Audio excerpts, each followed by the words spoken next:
Salut à tous et bienvenue pour cette rapide review sur Shinkido Senshi Gundam Wing Endless Duel. Il s'agit d'un jeu de versus en 2D et surtout d'une exclusivité Super Famicom. Le jeu est développé par Tengo Project, une équipe de chez Natsume qui a fait notamment Ninja Warriors ou encore White Guns, et il est édité par Bandai. Le jeu sort le 29 mars 1996, ce qui en fait un jeu de fin de vie de la console chez nous, mais peine à se faire un nom car la licence n'a aucun ancrage télévisuel en France. Ah oui, l'anime est arrivé sur M6 le 22 octobre 2001, soit plus de 5 ans après la sortie du jeu, donc c'est pas évident, tu comprendras bien. Il reste donc dans l'ombre jusqu'à l'arrivée des collectionneurs et du rétro gaming. Bon, on attaque le contexte. Le jeu prend place dans l'univers de la série Mobile Suit Gundam Wing. On y retrouve tous les personnages de la série avec leurs robots respectifs, mais sinon rien de plus pour le scénario, vous allez faire une série de combats jusqu'à un boss final non jouable du nom de Epion. Bon, le gameplay. Ce Endless Duel est dans la veine d'un Street Fighter 2. On peut y sentir une inspiration Capcom, tournant avec le moteur de Power Rangers The Fighting Edition, qui a été fait aussi par Natsume, avec quelques ajouts et quelques modifications, faut pas déconner. On a donc 3 modes de jeu qui s'offrent à nous. Un mode solo, où les combats vont dépendre du choix de votre personnage, un mode versus, pour péter la gueule des copains IRL à l'ancienne, et un mode survie, pour ceux qui se croient carrément invincibles, parce qu'il y a une difficulté croissante assez violente, alors là, accrochez-vous. Bon, dans le vif du gameplay, chacun des 10 mechas jouables, et oui je t'ai dit qu'il y en avait 9, mais en fait il y a un 10ème, justement Epion, le boss final, qui est débloquable avec un cheat code. Donc, chaque mecha peut se jouer de façon différente, entre attaque de mêlée, attaque aérienne propulsée par un double saut qui te fait carrément quitter l'écran, des tirs de loin, enfin bref, les possibilités sont complètement dingues. De plus, les robots possèdent entre 4 et 5 attaques spéciales, des chocs bien hardcore, des dashs qui vous font oublier la masse impressionnante de votre tas de boulons, bref, c'est complètement ouf. Évidemment, chaque Gundam possède différents avantages et inconvénients, et ils sont visibles dans une sorte d'étoile des capacités au moment du choix du personnage. Il faut aussi ajouter que vos capacités spéciales sont limitées par une sorte de jauge de super sous votre barre de santé. Bon, les graphismes. Endless Duel est assez impressionnant par la taille des personnages, comme dans le Power Rangers Fighting Edition. Les combos avec les tirs, les explosions, les lasers immenses, les énormes armes qui tournent, etc., qui se jettent, ajoutés au type de sauts qui vous font quitter l'écran et les déplacements très rapides des mechas, tout ça, ça vous laissera pas indifférent. Le jeu en met plein la gueule et on en redemande. Bon, la musique. La sélection des musiques n'est pas forcément très pertinente. Voilà, étant fan de Wild Guns et de son OST par exemple, c'est vrai qu'on retrouve, comme dans Ninja Warriors, on retrouve beaucoup de sonorités communes, mais ici on va juste dire que ça fait le café.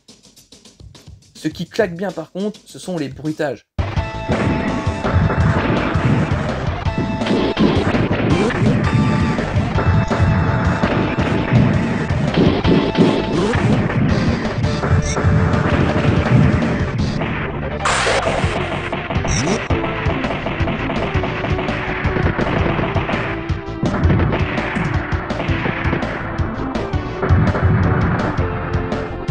Festival de claquage de ferraille, de boum boum et de bruit de laser, c'est carrément excellent. Bon, maintenant, la durée de vie ou la difficulté.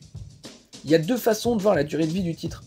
Déjà, plutôt courte, parce que la mission principale, tu vas la faire avec les 10 personnages. On est loin des 19 persos qui sont dispo dans Street Fighter Alpha 2, par exemple, qui est sorti la même année. Mais par contre, les modes versus et les modes survie vont permettre d'allonger la durée de vie du titre. Surtout le mode survie, si tu te mets un objectif à 50 personnages par exemple, là tu peux t'accrocher. Bon, en conclusion, on peut dire que ce Endless Duel est une pépite cachée de la Super Famicom. Je vous invite vraiment à y jouer au moins en émulation pour découvrir le titre et essayer de creuser un petit peu le gameplay. La durée de vie est sympa, il est impressionnant, bref, c'est vraiment un jeu à tester. Allez, on se laisse avec la version physique du jeu, c'est parti.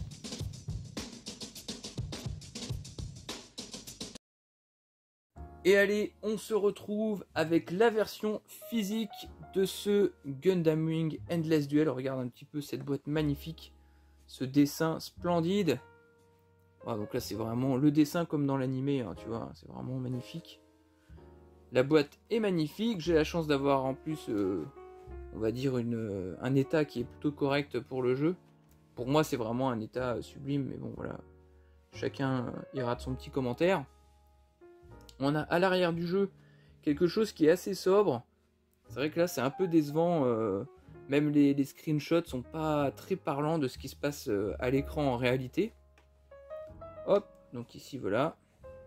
Voilà, donc on voit un petit peu toutes les facettes de la boîte. Hop. Voilà. Et allez, on ouvre. Toujours, on essaie de faire ça délicatement. Hop. Allez. Ah, tiens, je vais fermer la boîte pour que ça fasse propre. On a la cassette, évidemment. Très belle cassette, qui reprend le même visuel, qui reprend le visuel de la notice. Donc bon, effectivement, là-dessus, on va pas dire qu'il y a un taf de ouf qui a été réalisé. C'est dommage, hein, même si c'est très vendeur hein, comme image. Désolé pour le bruit de plastique. Hop. Et donc voici la notice. Et l'avantage de cette notice, comme dans toutes les notices, hein, j'ai envie de te dire, c'est qu'elle va proposer toutes les touches pour les combos de tous les personnages. Donc ça, c'est quand même bien. Voilà, c'est bien illustré. Voilà, voilà, on te met un petit peu dans le contexte. On explique, enfin c'est pas la TH, mais tu vois bien, on explique ce qui s'affiche à l'écran. Ici donc voilà, les données de tous les Gundam. D'accord. Et avec tous les combos. Voilà. Et ici, on a, tu vois bien, l'espèce d'étoile de capacité là, dont je te parlais. Voilà, pour faire ta sélection. Hop. Voilà, donc tous les persos. Sauf le cachet, évidemment. Et voilà, pour la notice. Voilà pour la version physique. Allez, j'espère que ça t'a plu. En attendant une prochaine vidéo, amuse-toi bien, joue bien, collectionne bien, et on se retrouve bientôt. Ciao!